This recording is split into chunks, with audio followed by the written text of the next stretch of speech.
Hello everyone, welcome to Vidyashree academy by Puja Singhai. हम पढ़ रहे हैं आज इस हफ्ते जो रोजगार और निर्माण के अंतर्गत इम्पोर्टेंट जीएस के क्वेश्चन आए थे उसे हम डिस्कस करने वाले हैं, क्योंकि ये प्रश्न आगामी जो एमपीपीएससी का एग्ज़ाम है और एमपी पटवारी एग्ज़ाम के लिए काफ़ी महत्वपूर्ण है। चलिए स्टार्ट करते हैं। फर्स्ट क्वेश्चन है, होमोसिपियंस के रूप में वर्गीकृत किए जाने वाले होमिनॉइड्स जो हैं वो कौन थे। यहाँ पर आपके ऑप्शन दिए गए हैं, नियंडरथल, अर्गिस्टरलाइन, क्रोमैग्नन या प्रोकॉन्सल। तो जो आंसर होगा वो क्रोमैग्नन होगा।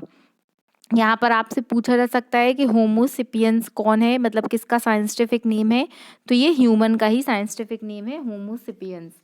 नेक्स्ट क्वेश्चन है, निम्नलिखित में से रासायनिक प्रतिक्रिया की प्रकृति हमेशा कैसी होती है। तो जो रासायनिक प्रतिक्रिया की प्रकृति ऊष्माशोषी होती है, तो किस प्रकार की अभिक्रियाएं होती हैं, दहन प्रतिक्रिया, अपघटन, विस्थापन या संयोजन। यहाँ पर जो आंसर होगा वो होगा अपघटन प्रतिक्रिया। जो अपघटन प्रतिक्रिया होती है उसमें क्या होती है, ऊष्मा का शोषण होता है, मतलब ऊष्माशोषी होती है, ना कि ऊष्माक्षेपी होती है। नेक्स्ट क्वेश्चन है, सीड योजना का संबंध किससे है। तो यहाँ पर आंसर जो होगा वो घुमंतु और अर्ध घुमंतु समुदायों के कल्याण से है। अब एक क्वेश्चन आपके माइंड में आएगा कि ये घुमंतु और अर्ध घुमंतु से क्या मतलब है। जो ट्राइब्स होती हैं, ट्राइब्स डिफरेंट टाइप का उनका कल्चर होता है, तो ये जो घुमंतु ट्राइब्स होती हैं इसका मतलब होता है कि इस समुदाय के लोग एक स्थान पे नहीं रहते हैं बल्कि विचरण करते रहते हैं, तो उन्हीं के कल्याण से रिलेटेड है सीड योजना। नेक्स्ट क्वेश्चन है, परम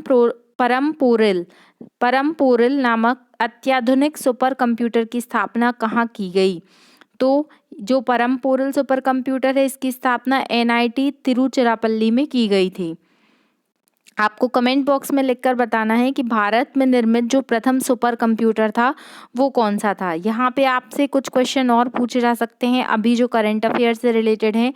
आप जानते हैं कि भारत में परम सुपर कंप्यूटर की सीरीज है, तो बहुत सारे सुपर कंप्यूटर जैसे परम गंगा, तो परम गंगा सुपर कंप्यूटर किसने बनाया है, तो ये आईआईटी गुवाहाटी के द्वारा बनाया गया है।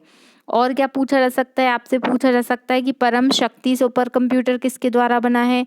तो शक्ति, खड़क सिंह के खड़कने से खड़कती हैं खिड़कियां, तो ऐसे याद कर सकते हैं कि जो शक्तिशाली खड़क सिंह शक्तिशाली है, मतलब जो आईआईटी खड़गपुर है उसने कौन सा सुपर कंप्यूटर बनाया है, तो परम शक्ति सुपर कंप्यूटर बनाया है।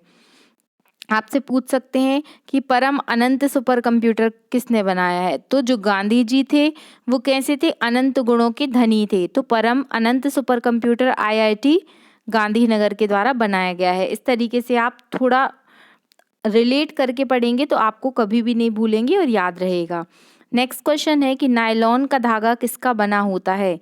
तो जो नायलॉन का धागा बना होता है वो किससे बना होता है, पॉलीएमाइड पॉलीमर से बना होता है। अब यहाँ पर दो क्वेश्चन आएंगे कि पॉलीमर क्या होता है, मोनोमर क्या होता है। मोनोमर का मतलब होता है एक इकाई, 1 यूनिट, और जब बहुत सारे जो मोनोमर रहते हैं वो मिलकर क्या बनाते हैं, तो वो पॉलीमर का फॉर्मेशन करते हैं। तो जो नायलॉन होता है वो पॉलीएमाइड पॉलीमर से मिलकर बना होता है। नेक्स्ट क्वेश्चन है, निम्नलिखित में से किसे सिनगैस के नाम से जाना जाता है।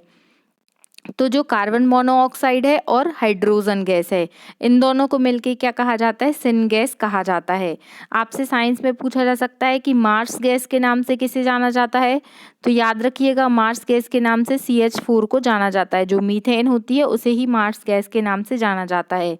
नाइट्रस ऑक्साइड, जो नाइट्रस ऑक्साइड होती है, तो नाइट्रस ऑक्साइड को क्या कहा जाता है, तो नाइट्रस ऑक्साइड को हंसाने वाली गैस कहा जाता है। ये भी आप याद रखिएगा। नेक्स्ट क्वेश्चन है, निम्नलिखित में से कौन सा एक गैर सेल्यूलोजी रेशा का उदाहरण है। इसका मतलब क्या है कि इनमें से ऐसा कौन सा कंपोनेंट है जिसमें सेल्यूलोज नहीं पाया जाता है। सेल्यूलोज क्या है, तो सेल्यूलोज एक पॉलीसैकेराइड है। तो देखिए ऑप्शन देखिए आप, जूट, रेयॉन और नायलॉन। तो यहाँ पर लिनन, जूट और रेयॉन ये तीनों में सेल्यूलोज पाया जाता है, लेकिन जो नायलॉन है उसमें सेल्यूलोज नहीं पाया जाता है। याद रखिएगा इसको। माओरी नामक जनजाति किस क्षेत्र में पाई जाती है। तो ये क्वेश्चन वर्ल्ड ज्योग्राफी से है। जो माओरी जनजाति है ये पाई जाती है न्यूजीलैंड से। अब ये आपको कैसे याद रहेगा, आप ऐसे याद कर लीजिए, बुंदेलखंड में बोला जाता है माओरी, जैसे वहाँ पर ओरी शब्द का उद्बोधन होता है, ओरी सुनती हो, तो यहाँ पर क्या है, यहाँ पर ये क्या है, कोई न्यूज़ लेके आएंगे तभी तो आप किसी को बुलाएंगे ना। तो न्यूजीलैंड, अगर आपको लैंड की कोई न्यूज़ मिली है तो आप ऐसे बोलोगी माँ ओरी, तो माँ ओरी न्यूजीलैंड। अब आप कभी भी नहीं भूलेंगे, जब भी माँ ओरी नामक जनजाति आएगी तो आपको हमेशा न्यूजीलैंड ही क्लिक होगा। इस तरीके से आप कुछ अपना ट्रिक बना के कुछ रिलेट करके अगर पढ़ेंगे, क्योंकि इतने सारे चीज़ें पढ़ना है तो दिमाग में कैसे रहेंगी, तो आप अगर इस तरीके से रिलेट करके पढ़ेंगे तो आपको याद हो जाएगा। चिहुआहुआ नामक खनिज किस क्षेत्र, किस खनिज के लिए ये फेमस है? चिहुआहुआ नामक जो खनिज खनन केंद्र है ये किस मिनरल के लिए प्रसिद्ध है? यहाँ पर जो आंसर होगा वो होगा सिल्वर, चांदी। चांदी को एजी के द्वारा डिनोट किया जाता है, याद रखिएगा। चिहुआहुआ नामक खनिज यंत्र जो है वो चांदी के लिए फेमस है। ब्रंटलैंड रिपोर्ट का संबंध किससे है? तो ये सस्टेनेबल डेवलपमेंट से रिलेटेड है, सतत विकास। अब क्या आप बता सकते हैं कि सस्टेनेबल डेवलपमेंट या सतत विकास क्या होता है? तो सस्टेनेबल डेवलपमेंट का मीनिंग होता है कि आज जो रिसोर्स हमारे पास जिस क्वालिटी में है, हमारी आगे आने वाली जो जनरेशन है उसको भी उसी क्वालिटी के रिसोर्सेस उपलब्ध हो सकें। यदि हम देख रहे हैं कि आज भरपूर मात्रा में पानी है, मिनरल्स है, तो ये जो सारी गुड्स एंड थिंग्स हैं वो हमारी जनरेशन को भी मिल सकें, तो यही कहलाता है सस्टेनेबल डेवलपमेंट। अब बात सस्टेनेबल डेवलपमेंट क्या है, तो आपसे पूछा जा सकता है एसएसडी के बारे में कि सस्टेनेबल डेवलपमेंट गोल जो हैं वो कितने हैं, तो वो 17 हैं और 2030 तक इसको कंप्लीट करना है। तो याद रखिएगा, ये भी आपसे पूछा जा सकता है। नेक्स्ट क्वेश्चन है, भारतीय पर्यटन के स्वर्णिम त्रिभुज में सम्मिलित शहर कौन कौन से हैं? तो जो आगरा, दिल्ली और जयपुर है, आगरा, दिल्ली और जयपुर, याद रखिएगा। इनको क्या कहा जाता है? भारत के 3 गोल्डन सिटी के नाम से इनको जाना जाता है। मिथन नामक जनजातीय त्योहार का संबंध किस जनजाति से है?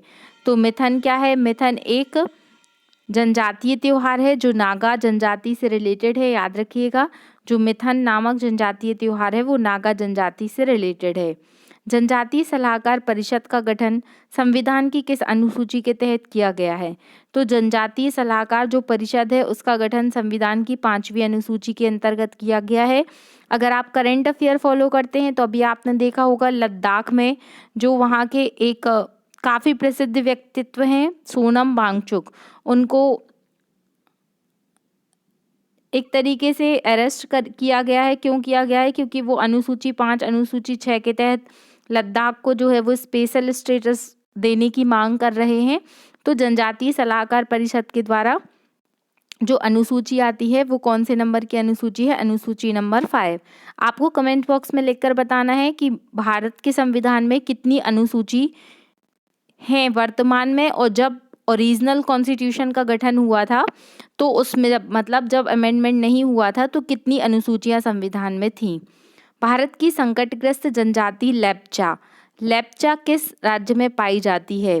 तो लेप्चा सिक्किम। आप ऐसा 2-3 बार बोल लीजिए, तो जब भी लेप्चा आएगा तो आपको हमेशा सिक्किम ही याद आएगा। शरीर के अंदर रक्त की किसकी उपस्थिति के कारण नहीं जमता है? क्या आपने कभी सोचा है कि बॉडी के अंदर इतना सारा ब्लड रहता है, लगभग 5 से 6 लीटर ब्लड रहता है, तो वो जो ब्लड है वो लिक्विड फेज में है, तो वो जमता क्यों नहीं है? क्योंकि ब्लड में एक ऐसा केमिकल कंपोनेंट पाया जाता है जिसके कारण जो ब्लड है वो जमता नहीं है, और वो है हेपेरिन। ये काफ़ी फेमस क्वेश्चन है, एसएससी में कई बार पूछा गया है, तो इसको आप इम्पोर्टेंट मार्क कीजिएगा। भारत में राष्ट्रीय जल संसाधन परिषद का अध्यक्ष कौन होता है?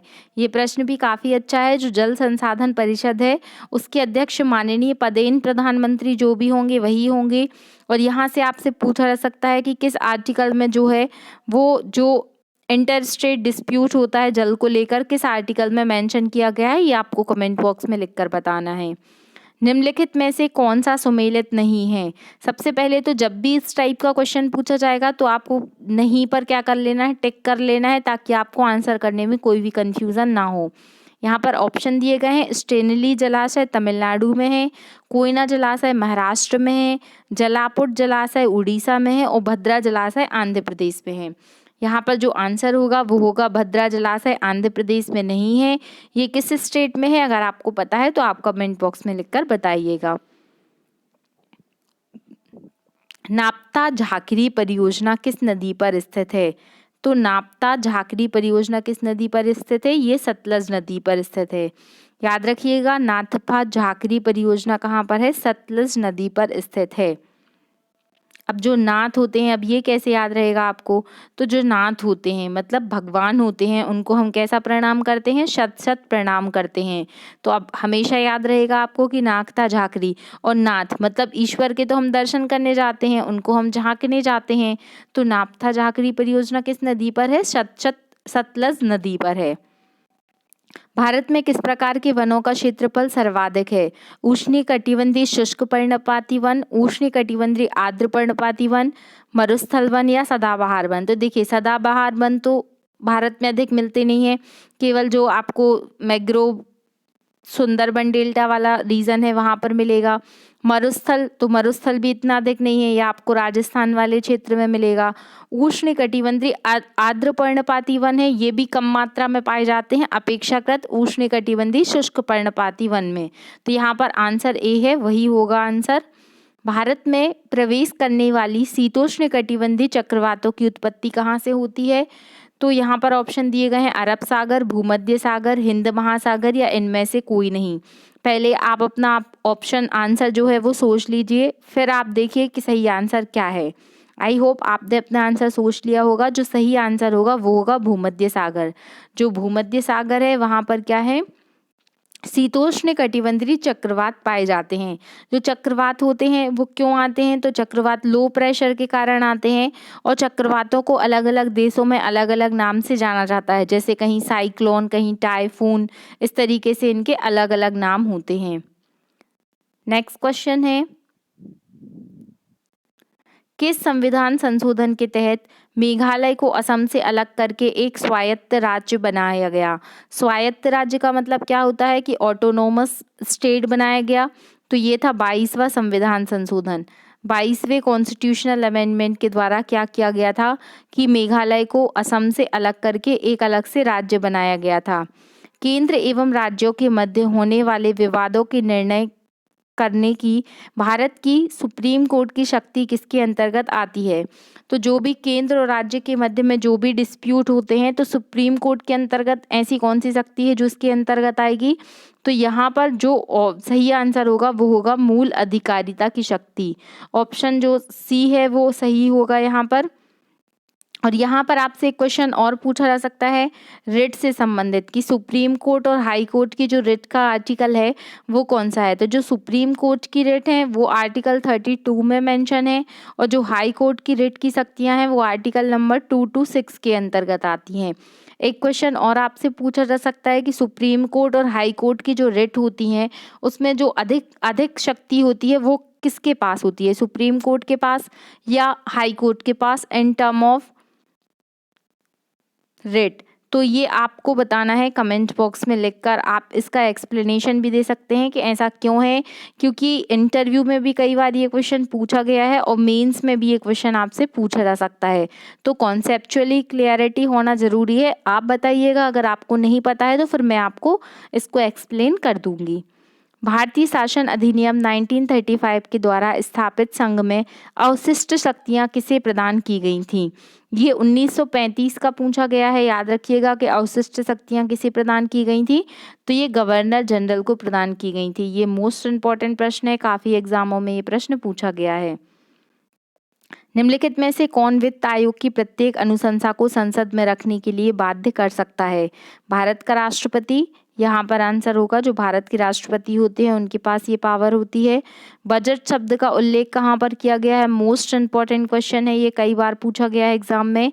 कहीं पर भी नहीं, पूरे संविधान में बजट शब्द को कहीं पर भी मेंशन नहीं किया गया है। आर्टिकल 112 में जो है वो वार्षिक विवरण, वित्तीय वार्षिक विवरण का वर्णन किया गया है, इसलिए कंफ्यूज मत होइएगा। बजट शब्द जो है वो कहीं पर भी मेंशन नहीं है संविधान में। सेतुबंध नामक प्रसिद्ध ग्रंथ के रचनाकार कौन है? 4 ऑप्शन दिए गए हैं आपको। यहाँ पर जो राइट आंसर होगा वो होगा प्रवर सेन द्वितीय। जो प्रवरसेन द्वितीय हैं उन्होंने क्या किया था, सेतुबंध नामक ग्रंथ लिखा था। कंगणी पूजा का आरंभ किस शासक के शासनकाल में हुआ, तो यहाँ पर जो आंसर होगा वो सेनुगुट्टवम होगा, ये इतना महत्वपूर्ण नहीं है।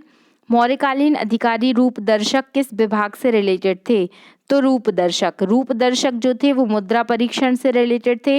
अब देखिए मुद्रा का जो रूप है वो हर कोई दर्श करना चाहेगा, मतलब उसके दर्शन करना चाहेगा, तो ऐसे आपको याद रहेगा कि मुद्रा परीक्षण रूपदर्शक से डिपार्टमेंट से रिलेटेड है। सम्राट अशोक के किस शिलालेख में स्त्री महामात्रों की नियुक्ति की गई थी, तो ये जो 12वां शिलालेख था उसमें क्या किया गया था, स्त्री महामात्रों की नियुक्ति अशोक के शिलालेखों में की गई थी। यजुर्वेद में एक शब्द मिलता है ब्रीही, तो ब्रीही से क्या तात्पर्य है, आपको आंसर करना है यहाँ पर पानी, ग्रह, चावल या यज्ञ। इस तरीके से हिस्ट्री के क्वेश्चन आपसे पूछे जा सकते हैं, तो यहाँ पर जो राइट आंसर होगा वो होगा चावल। जो ब्रीही शब्द है वो कहाँ पर यूज़ किया गया है, तो ब्रीही चावल के लिए यूज़ किया गया है।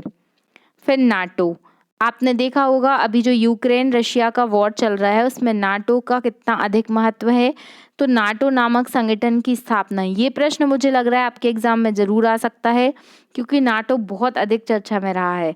What is the full form of NATO, NATO का फुल फॉर्म है नॉर्थ एटलांटिक ट्रीटी ऑर्गेनाइजेशन। इसकी स्थापना कब हुई थी, 1949 में हुई थी। और नाटो में वर्तमान में कितने देश हैं ये आपको कमेंट बॉक्स में लिख कर बताना है।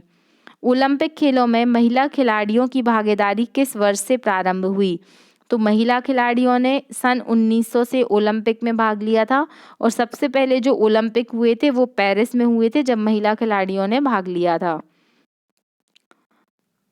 द्रव प्रणोदक प्रणाली केंद्र LPSC की इकाई कहाँ पर स्थित है, यहाँ पर 4 ऑप्शन दिए गए हैं, यहाँ पर जो राइट आंसर होगा वो होगा महेंद्रगिरी।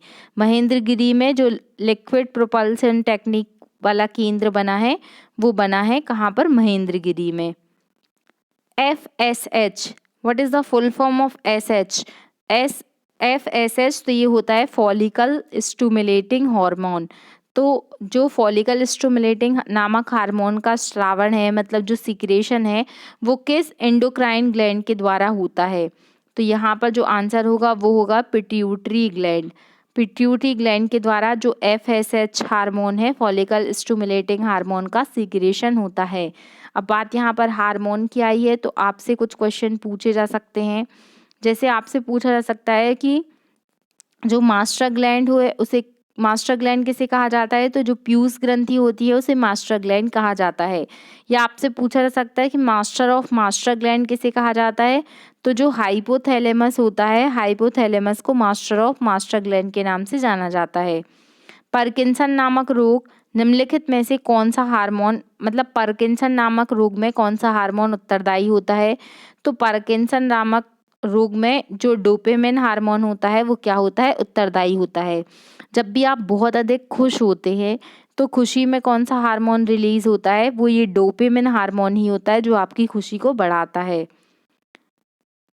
दृष्टि वैषम्य, जो एस्टिग्मेटिज्म नामक रोग होता है वो किस प्रकार के लेंस का इसमें यूज़ किया जाता है, तो जो दृष्टि वैषम्य नामक रोग होता है उसमें किस प्रकार का लेंस यूज़ किया जाता है, तो उसमें सिलेंड्रिकल लेंस का यूज़ किया जाता है। आर्थ्रोपोडा नामक जंतु किस अंग द्वारा उत्सर्जन करते हैं, तो जो आर्थ्रोपोडा नामक जंतु होते हैं वो मेलपिगियन ट्यूब के द्वारा क्या करते हैं, उत्सर्जन करते हैं। 1 ग्राम वसा के पाचन में कितनी ऊर्जा प्राप्त होती है, तो 1 ग्राम वसा के पाचन में 9.3 किलो कैलोरी जो होती है वो एनर्जी रिलीज होती है, एनर्जी प्राप्त होती है। भारत में पहली कन्या पंचायत या बालिका पंचायत कहाँ से शुरू की गई, ये महत्वपूर्ण प्रश्न है। गुजरात से इस योजना की शुरुआत हुई है। जो वर्ल्ड कॉम्पिटिटिवनेस इंडेक्स है 2022 में रैंक पूछा है, भारत का कौन सा रैंक प्राप्त हुआ है, तो यहाँ पर जो आंसर होगा वो होगा 37वां। इसमें भारत ने लास्ट ईयर से काफ़ी अच्छा प्रदर्शन किया है। प्राची यादव का संबंध किस खेल से है, तो प्राची यादव का जो संबंध है, यहाँ पर जो राइट आंसर होगा वो होगा प्राची यादव का संबंध है कयाकिंग कैनोइंग से। जो कयाकिंग कैनोइंग गेम है ये तैराकी से रिलेटेड होता है। BBC Indian sports women of the year 2022 के लिए पूछा है कि BBC ने किसे इंडियन स्पोर्ट्स विमेन का अवार्ड दिया है, तो वो है मीराबाई चानू। मीराबाई चानू कौन सा खेल खेलती हैं और किस राज्य से रिलेटेड है ये आपको बताना है। भारत गौरव योजना किस पर आधारित है, तो नाम से समझ में आ रहा है जो भारत गौरव योजना है वो पर्यटन टूरिज्म से रिलेटेड है और अभी 25 जनवरी को नेशनल टूरिज्म डे मनाया गया है। ऊर्जा मंत्रालय द्वारा घोषित नीति किस वर्ष तक हरित हाइड्रोजन के घरेलू उत्पादन को 5 मिलियन तक बढ़ाने का लक्ष्य रखा गया है, तो ये हरित हाइड्रोजन जो ग्रीन हाइड्रोजन मिशन के घरेलू उत्पादन को 2030 तक लक्ष्य रखा गया है 5 ट्रिलियन टन तक बढ़ाने का। तो ये कुछ महत्वपूर्ण प्रश्न थे। आई होप आपको ये प्रश्न अच्छे लगे होंगे। अगर आपको ये वीडियो अच्छा लगा है तो आप इसे लाइक कीजिएगा, शेयर कीजिएगा एंड सब्सक्राइब कीजिएगा। Thank you so much. पढ़ते रहिए, खुश रहिए। जय हिंद, जय भारत।